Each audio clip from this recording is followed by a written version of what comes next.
for months and months and months unprovoked. I don't believe that. You know, so it wasn't out of anger. I thought maybe it was because you wanted more subs. Maybe it was because you wanted to start the ultimate drama and just get a whole bunch of views. But, you know what, Fake Sagan isn't really big enough to give you those numbers. I mean, you would have, you know, I mean, and plus, I don't want to believe that you would, you know, do something so emotionally twisted for such little gain, you know, just like, you know, maybe bump you up to like 15,000 views or something at best. You know, I don't believe that you would do that. Because, I mean, I don't think very much of you, but I think higher of you than that. And that motive doesn't really make any sense. I mean, almost no one would do it for that reason. So what motive is there? What motive could possibly exist? I was racking my brain until I saw Fake Sagan's video. The jealous lover, the spurned ex, the guy who couldn't quite measure up, coming, you know, that holds that bitterness in his heart forever, that spits it back out at the, you know, that lashes out as soon as he thinks he's safe, as soon as he thinks they don't know where he lives anymore, as soon as there's no more possibility of reprisal, then he lashes out like a fucking snake with all this little information, and that's what you did. That's the only motive that makes any fucking sense. That's the only motive that makes a goddamn lick of sense, so I gotta believe it's true. And your most recent video, your response to Fake Sagan just confirms every fucking bit of this. And just for the record, because I know Ocean Avani is not going to be able to defend herself, and I know that Fake Sagan is probably not in the state to be recounting play-by-play refutation and shit like that, so let me just say for the record that Ocean Avani didn't cheat on her husband multiple times and then write a book about her lurid affairs. You know, you're mischaracterizing this. She wrote a book about an abusive relationship with, you know, a tyrannical, wife-beating redneck. So that was the book she wrote. I don't know what book you read, but that was the book she wrote. I'm just letting you know that.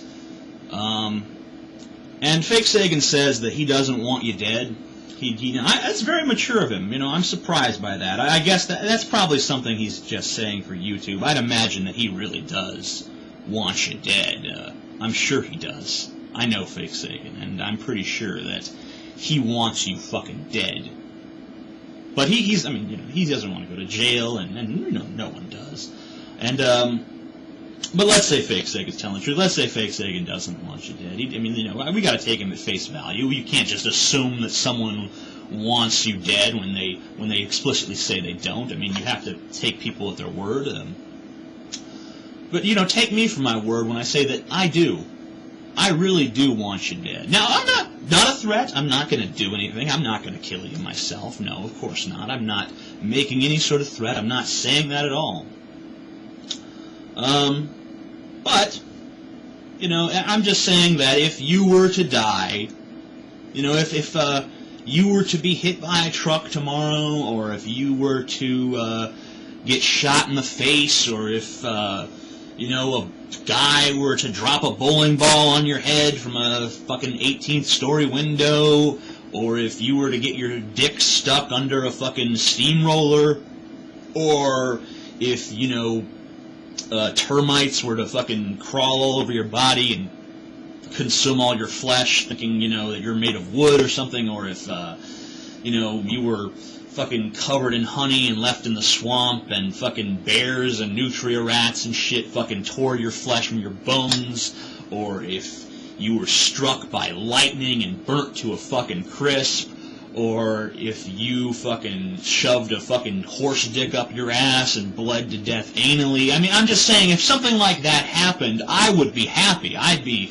over fucking joyed. I would smile from ear to fucking ear, because I detest you as a human being, and I think that you are utterly worthless, and I really hope that you find it in yourself, that you find enough of a man inside of yourself to actually meet Fake Sagan and have your fucking fight with him and take your fucking ass beating like a man, because you frankly have it coming. You deserve it. You know you deserve it.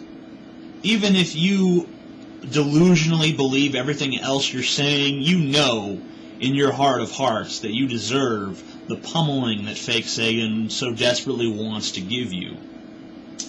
So, I say you do one of two things. You either make the video that you should have made, where you admit that you're terrified of getting your ass kicked. I mean, this video is basically an admission of that. This most recent video of yours, it's basically that admission. But I want to hear you say it in plain English. I'm too much of a pussy to take on Fake Sagan. I'm scared. I'm always been a coward. I don't want to do this. And I'll do anything to get out of it. Say that. Own up to it, and let the whole world know your motivations for doing what you do. Or make a video and let everyone know the date and the fucking time that you and Fake Sagan are going to meet and have it out. Those are your two options, Fakes. Those are your two options, Captain Awesome. You know, there's no third option. There's no third option where you give him another ultimatum and you send him for another loop. You've used all your ammo. Okay? You shouldn't have done that. If you'd have held on to this would have been good forever. This could have kept them at bay forever. But the thing about power is, once you use it, you lose it. You've done all you can do. You've done what damage you can do. And now, Fake Sagan still wants to kick your ass. The only thing that was preventing it from happening is gone. You didn't own him. You owned yourself. Now you're fucked, Captain Awesome, because you only have two choices. Admit cowardice or take your beating. You have no third option. That's it.